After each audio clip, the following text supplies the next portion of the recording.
Judge గారు దీన్ని నమ్మకండి. ఇది నా కళ్ళ మీద కడుపుతో చచ్చింది. అసలు ఆవిడ పెళ్ళే కాలేదమ్మా. అయినా చనిపోయిన ఆవిడ మళ్ళీ ఎలా వస్తుంది? ఎలా నీ బిడ్డను చంపుతుంది? తెలియవై వచ్చి చంపిందండి. ఏమిటమ్మా నువ్వు అనేది? ఆ అమ్మాయి ఇదే కోర్టులో 5 ఏళ్ల నుంచి పనిచేస్తుంది. మనిషి కళ్ళ ముందే కనిపిస్తుంటే సచ్చింది, దెయ్యమైంది, మళ్ళీ డాక్టర్ అయింది, లాయర్ అయింది అంటావేంటి? నిజంగానే నీకు మెంట్లా లేక డ్రామానా? లేదు జడ్జి గారు, అబద్ధం. బిడ్డ చావలేదు, నా వద్ద క్షేమంగా ఉంది.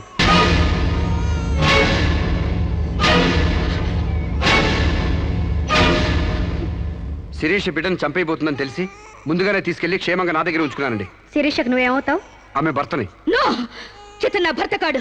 ఎవరు నీ భర్త? నాకు భర్త లేడు. చచ్చిపోయాడా? అసలు నాకు పెళ్ళే కాలేదండి. మరి నీకు బిడ్డ ఎలా పుట్టాడు? డేటింగ్ మూలంగా. వాట్? గాలికి ధూళికి పిల్లలు పుట్టడానికి నువ్వేమైనా కలిగ కుంతివా? అయినా ఈ అమ్మాయి ఏం మాట్లాడుతుందో నాకేం అర్థం కావట్లేదు. నాకు అర్థం కావట్లేదండి.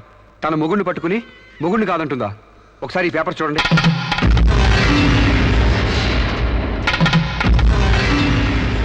తన బిడ్డకు తండ్రినని తన ప్రశ్న అప్పుడు నేను వేలిముద్ర వేసిన పత్రాలు.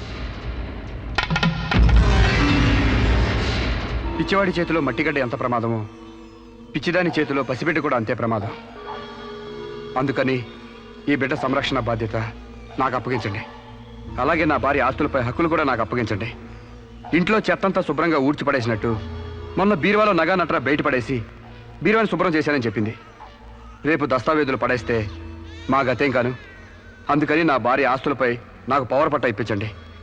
తనకి పిచ్చి తగ్గేదాకా మెంటల్ హాస్పిటల్లో జాయిన్ చేయించండి. శిరీష సొంత భర్తను కూడా గుర్తుపట్టలేని స్టేజ్లో ఉంది. కాబట్టి ఆవిడకి మెంటల్ హాస్పిటల్లో ట్రీట్మెంట్ చేయించాల్సిందిగా ఆదేశిస్తున్నాను. అలాగే బిడ్డని సాంబశివరావుకు అప్పగిస్తూ అతని భార్య శిరీష ఆస్తులపై పవర్ ఆఫ్ అట్టాని మంజూరు చేయవలసిందిగా కోరుతున్నాను.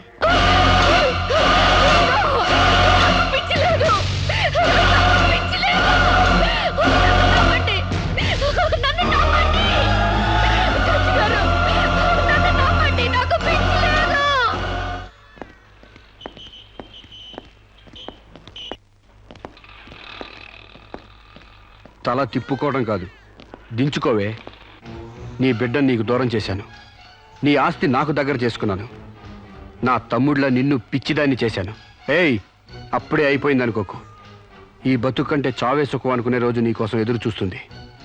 నీకు తెలుసుగా, నేను పండించేది వరి, పుట్టింది ఈస్ట్ గోదావరి.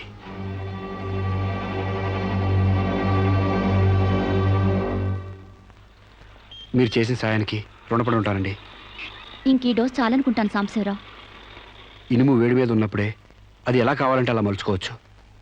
దాన్ని కొవ్వు దిగడానికి ఇదే సరైన సమయం. వస్తానండి.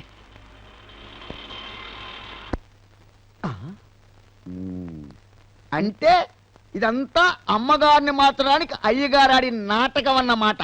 ఇంకేముంది, అమ్మగారు అయ్యగారికి ఇంగ్లీష్ పెళ్ళమైపోతారు, అయ్యగారేమో అమ్మగారికి ఈస్ట్ గోదావరి మొగుడైపోతారు. పెళ్లి ట్రిప్గా ఫారిన్